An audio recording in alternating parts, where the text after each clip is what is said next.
Welcome back to JR Pro Shop Vids, Jimoo here, and today we're going to dive into two main topics. Are two hands better than one? And are string pins the future of PBA bowling?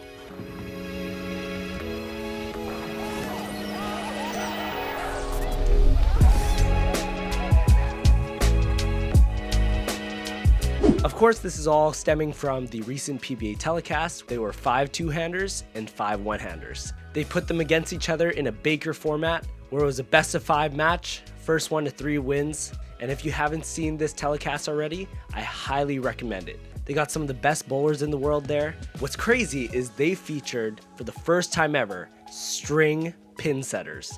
Yes, string pinsetters. For this telecast, they used the Cubica AMF Edge String Spotter. Try saying that one 5 times fast. What's crazy about this is it's the first time that strings have been featured on the PBA and for any real event. So let's talk a little bit about the match itself. Once again, it was best of 5 Baker format, so one bowler will bowl the first and 6th frame, second and 7th, and so on and so on. 5 and 10 is the anchor bowler. Where you may have seen this format before is the PBA Elite League, where they're all in their different franchise teams and they're all playing against each other head-to-head, race to 2, sometimes, depends on the year.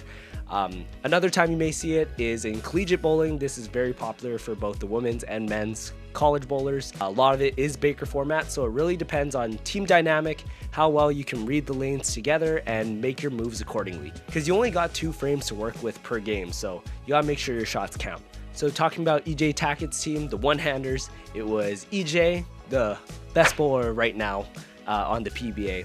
You got Andrew Anderson, Chris Prather, super smooth, Jacob Buttroff, and finally, Graham Faw. Let's go. Go Canada. And for the two-handed team, with the captain of Jason Belmonte, you got Chris Fye, Matt Ogle, Tim Foy Jr., and Kyle Troop with the afro. Of course, there are some bowlers that you would think would be on these teams. For example, you got like Anthony Simonson on the two-handed team not being there. I was a little torn, you know, Jason Belmonte and the two-handers are on one team, but then Graham Faw's on the other team, and I gotta cheer for my teammate. So spoilers ahead, we'll be recapping the games in 3, 2, 1. Okay, you stayed here, so now let's talk about them. So game 1, not really close, 216 to 182 for the one-handers. Players got lined up pretty well, but the one-handers struck way more than the two-handers, so obviously that gets you the win. When you string those strikes together in a Baker format, super crucial. Your score will go way up compared to the two-handers who couldn't really get many doubles going.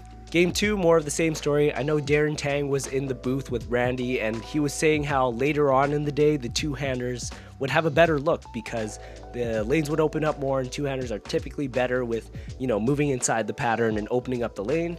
But game 2, no. The one-handers were on pace for 280. Graham Faw was anchoring. They finished with a 269. When the two-handers only shot 181, so still not very impressive from the two-handers, and the one-handers just got it going. That's one thing I notice a lot about collegiate bowling or the Baker format in any tournament. You gotta have that team chemistry, but also have the energy going. Especially in the World Championships that I've been to, you can tell which teams are on a good roll when their energy is up high, they're all connected, and they're all reading the lanes off of each other. They're always talking, communicating, and I think that's what the one-handers started doing in this match more than the two-handers. I think the two-handers got pretty mad after game 2, so they popped a 257, beating the one-handers 193. Really good showing. I could see the two-handers starting to move much deeper inside the lane, and their carry was a little bit better this game, so that's what ultimately prevailed them at the end. Now, did this series go to 5 games? Nope, it did not. The one-handers shoot an impressive 213, and the two-handers got a few splits in game number 4, only shooting 127. Now, I'm not saying I would do that much better on TV, but 127? So the one-handers won 3-1 games, and they decisively won too. I would say none of the games were really close in the sense where someone had to double in the 10th frame.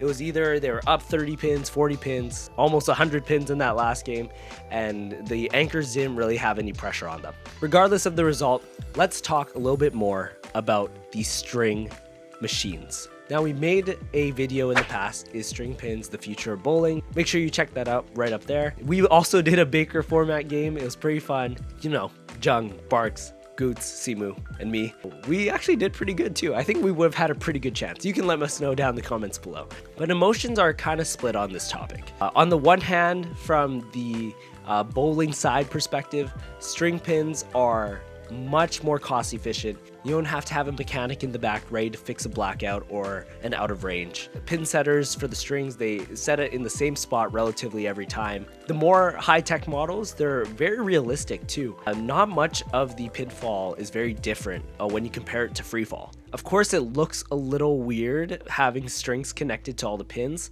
and this is where the bowler perspective comes in. So there's arguments why string pins is bad for the game of bowling, why the future of bowling should not go to string pins. A lot of traditionalists will say that string pins will never be able to match the carry and the proper physics of what free fall has to offer.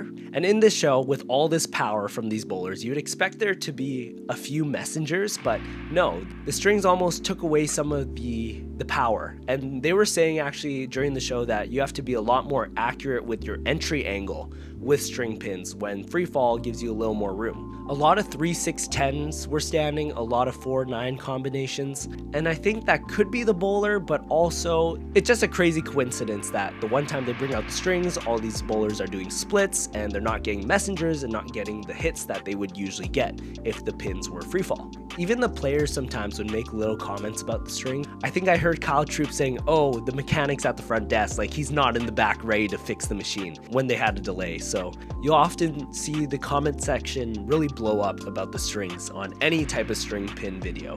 A lot of people are against it. I kind of see both sides. Working at a bowling alley for so long, it is annoying having to call the mechanics or have to fix some free fall machines myself. It's kind of dangerous too. And the technology in the string pins are much more simple. That's very simple on how to fix each problem. You maybe have some pins tangled up and that's about it. But overall, I want to hear your thoughts. What are your thoughts on the match? Do you like the one-hander versus two-hander kind of competition? And let me know down in the comments below, what are your opinions on string pins? Do you think it should be the future of PBA bowling, the future of bowling in general? Or do you think we should stick with the traditional free fall and make sure there's no complaints in the future every single telecast? Thank you so much for watching. If you're looking to buy some new bowling balls, bowling shoes, bowling bags, any accessories, make sure you head to shop.bufabowling.com and use our promo code JungleBarks for 10% off your entire order. Jimoo signing off. See you in the next video.